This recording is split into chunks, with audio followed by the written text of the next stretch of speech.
आज Doubtnut app download करें। Doubtnut पर अपने सभी गणित, रसायन विज्ञान, भौतिक विज्ञान और जीव विज्ञान के डाउट्स का करो सफाया। बस प्रश्न की फोटो खींचो, एक ही प्रश्न को क्रॉप करो और तुरंत वीडियो सोल्यूशन पाओ।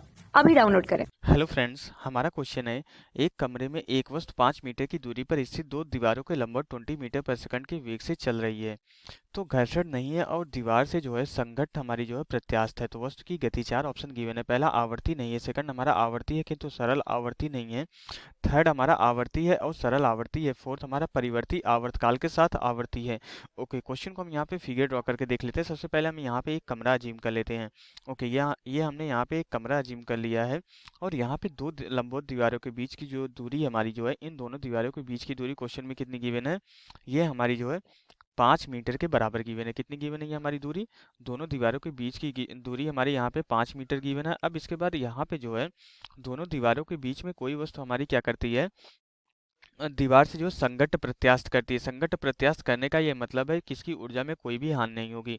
तो मीन्स यहाँ पे हमारी जो है कोई वस्तु क्या करती है, यहाँ पे जो है किसी अपनी माध्य स्थिति से क्या करती है, यहाँ पे किसी माध्य स्थिति से जो है यहाँ पे जाके टकराती है। टकराने के बाद फिर से अपना जो है प्रत्यास्थ टक्कर करके फिर से हमारे इस दीवार पे आती है। इस दीवार पे आने के बाद यहाँ से प्रत्यास्थ टक्कर करने के बाद फिर से हम इस दीवार पे जाती है।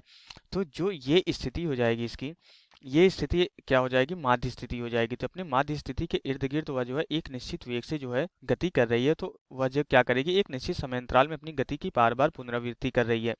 तो अगर यहाँ पे जो है v चाल से जा रही है, प्रत्यास्थ टक्कर कर रही है, तो जब ये रिटर्न आएगी तो जो हमारी जो वेग की डायरेक्शन होगी, दिशा, वो हमारी विपरीत हो जाएगी, लेकिन वेग हमारा बराबर ही रहेगा। क्योंकि यहाँ पे क्वेश्चन में बोल दिया प्रत्यास्थ टक्कर। प्रत्यास्थ टक्कर में सिर्फ और सिर्फ हमारा जो है कोई भी ऊर्जा की हानि नहीं होती, ऊर्जा हमारी संरक्षित रहती है। अगर ये v वेग से जाके टकरा रही है तो उतने ही वेग से हमारी रिटर्न आ जाएगी, क्योंकि k इक्वल टू गतिज ऊर्जा इक्वल टू 1/2 mv² होता है। अगर गतिज ऊर्जा हमारी नियत रहेगी तो v वेग से जो है जितने वेग से ये जाके टकरा रही है उतने ही वेग से रिटर्न आएगी। तो यहाँ पे जितने वेग से आके यहाँ पे टकरा रही v वेग से, तो यहाँ पे दिशा सिर्फ और सिर्फ डायरेक्शन चेंज हो जाएगी और वेग का परिमाण हमारा उतना ही रहेगा।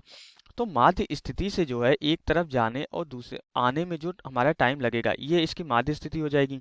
यहाँ से इस दीवार से टकरा के जो है यहाँ तक फिर से आने, फिर से अपनी माध्य स्थिति का तक आने में इसका एक दोलन कंप्लीट हो जाएगा।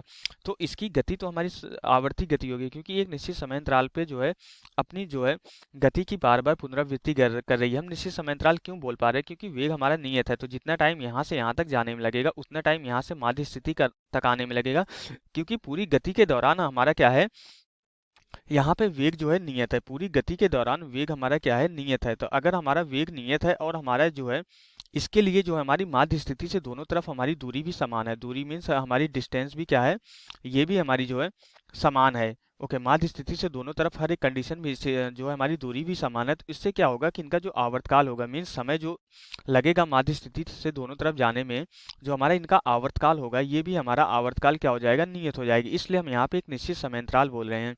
जब कोई भी कण जो है एक निश्चित समयांतराल में अपनी गति की बार बार पुनरावृत्ति करता है तो इसकी इस प्रकार की गति क्या होती है, हमारी आवर्ती गति होती है। तो यहाँ पे ये तो हमें पता चल गया कि हमारी गति क्या होगी, आवर्ती गति होगी, और इसका आवर्तकाल क्या होगा, हमारा जो है निश्चित होगा।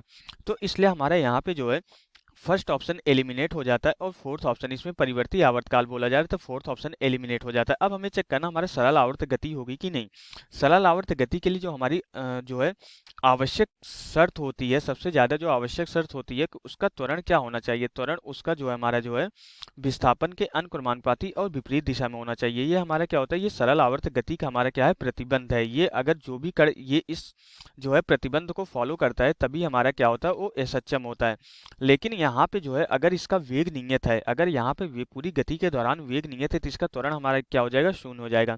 क्योंकि यहाँ पे हमारा क्या है, पूरी गति के दौरान अगर हमारा वेग नियत है तो हमें पता है कि वेग में परिवर्तन की दर ही हमारी क्या होती है, त्वरण होती है। जब वेग में परिवर्तन ही नहीं हो रहा, नियत हो गया, तो हमारा त्वरण क्या हो जाएगा, शून्य हो जाएगा। और सरल आवर्त गति में हमारा त्वरण आता है और त्वरण जो है विस्थापन के अनुक्रमानुपाती और विपरीत दिशा में होता है। तो यहाँ पे इस गति में हमारा त्वरण आ ही नहीं रहा है, तो इसलिए हमारा जो इसकी गति जो है हमारी सरल आवर्त गति नहीं होगी। इसको शॉर्ट में हम एसएचएम लिखते हैं, क्योंकि इंग्लिश में हम सिंपल हार्मोनिक मोशन बोलते हैं, इसलिए हमारी इसकी गति सरल आवर्त गति नहीं होगी।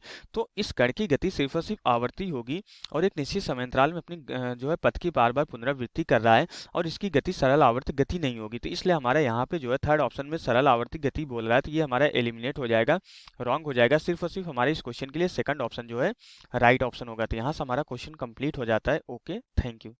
कक्षा 6वीं से 12वीं से लेकर नीट, IIT, JEE वो एडवांस के लेवल तक 1 करोड़ से ज्यादा छात्रों का भरोसा। आज ही डाउनलोड करें डाउटनेट ऐप या व्हाट्सएप करें अपने सारे डाउट्स 8400 400 400 पर।